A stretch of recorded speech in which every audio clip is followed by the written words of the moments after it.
thôi na ala tu dai no la a sewa hon hon dam ding in ama nge ki pia in kong khap po lama in mo po in na hong thua mu sit le eng mo na ling lu khu to mo na him him nei lo dai no la a khai ka ngo a sim mo na u kwa in i pai khia ding u ya la yo komun kim nei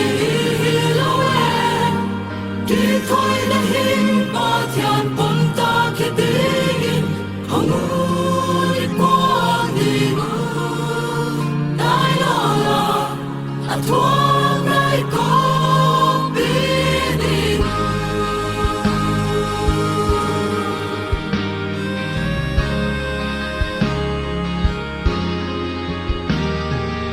ong sing ma thil ma kin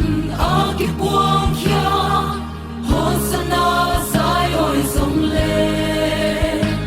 van mang lung kim na mun kal var ta nga sing am se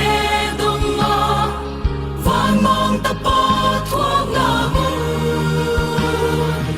a thil hi thei lo nga lu ku mun tu hong mun ni swan ding u ilau kha dia dam na ki a sim mo na u puai i pai khia ding u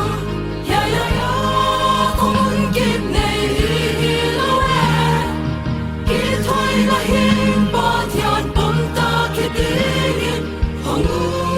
ni kon ding u dai no la a thuang ngai ko bi ding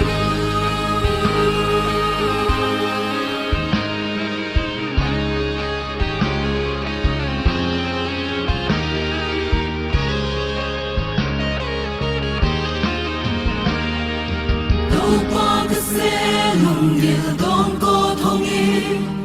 dai no